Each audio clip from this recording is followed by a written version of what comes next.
The redesigned Toyota 86 was supposed to show its face at this year's 2021 Tokyo Auto Salon, but to no surprise, the show was canceled and we still don't know what the 86 looks like. But we got some patents that just came out that are going to show the aggressive new bumper design and also a huge hint and tip-off at a GR cladded 86.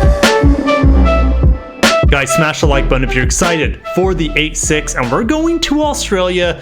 Car advice. 2021 Toyota GR86 front bumper revealed in patent filings. Well, technically it's going to be a 2022 by the time it's available for sale. There's the first image. We got another one down below. That's what they think is going to look like based off the images we got, and this one right here. But what I decided to do is bust out my middle school level Photoshop skills. It's the best way to put it. And if we go down to this image here, we know exactly what the 86's brother is going to look like, the BRZ. And I swapped out the bumper, and this is what we can expect it to look like. A lot more mesh here. This is where the GR logo is going to go, because if we go up real quick and putting the render side by side next to the patented image, it is very similar. Okay, but there's a little square here at the top corner of the bumper, and it's at an angle. Do you guys see how it's kind of like a trapezoid instead of a true square with right angles?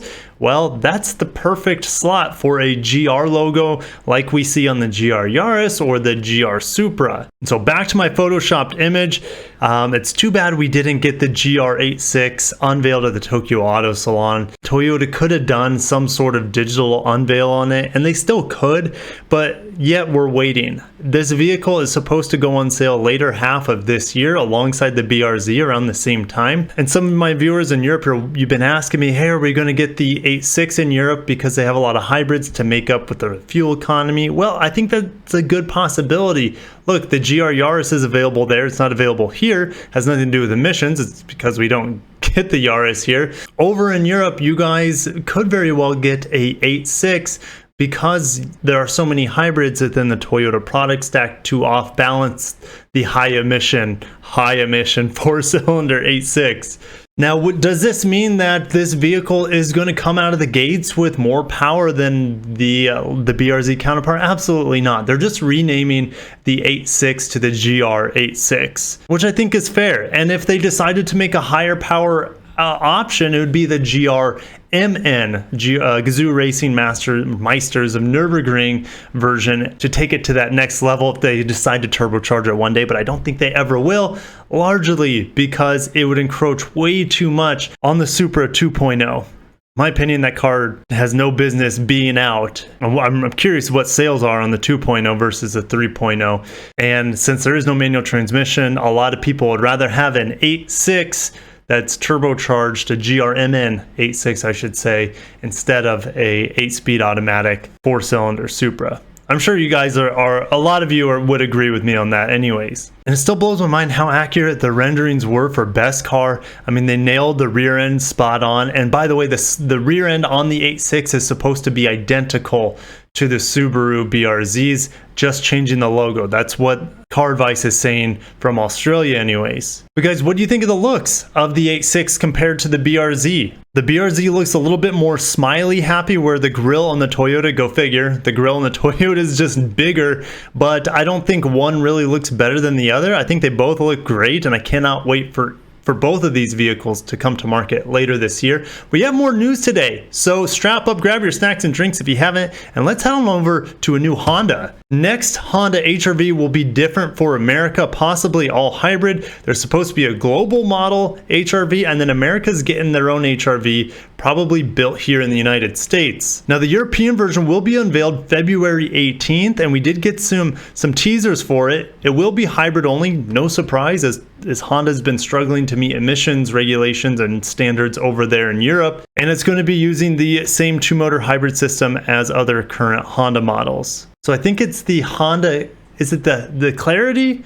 that would have the same hybrid system as this. Possibly the Accord, but I think the Accord and the HRV's hybrid system would be too powerful for the smaller HRV. So I think they would use a smaller hybrid system, 1.5 liter hybrid, something like that. Okay, so quoting Honda here, the development of a successor to the HRV for the United States market is underway.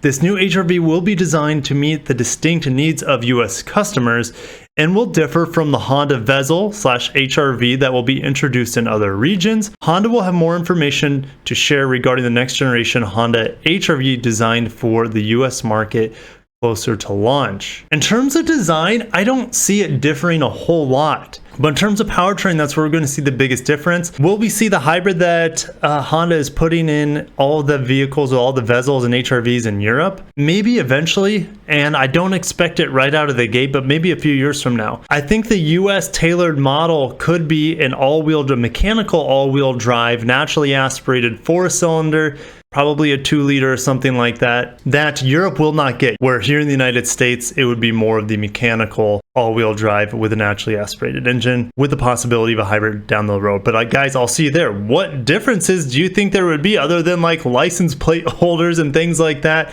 I'm just not quite sure how it would make sense to separate the products too much. Maybe it could be the base version of the upcoming Acura small vehicle, even though I've heard it's a sedan. It would be nice that for Acura to have a small crossover to compete against like the Lexus UX, for example.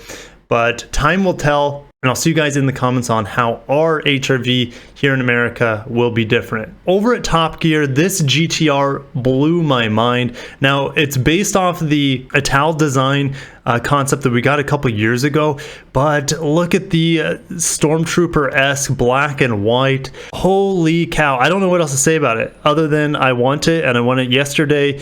These taillights look like afterburners, similar to how kind of like the LC500s represent afterburners, but these circular ones are definitely more eye-catching. And behind it, I thought it was funny that they have the Aria. Now, this is on display over in Japan at Nissan's Crossing in the Ginza area.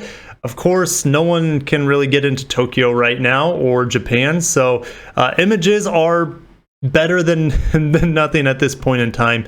But man, those taillights, I want it. And look how much carbon fiber.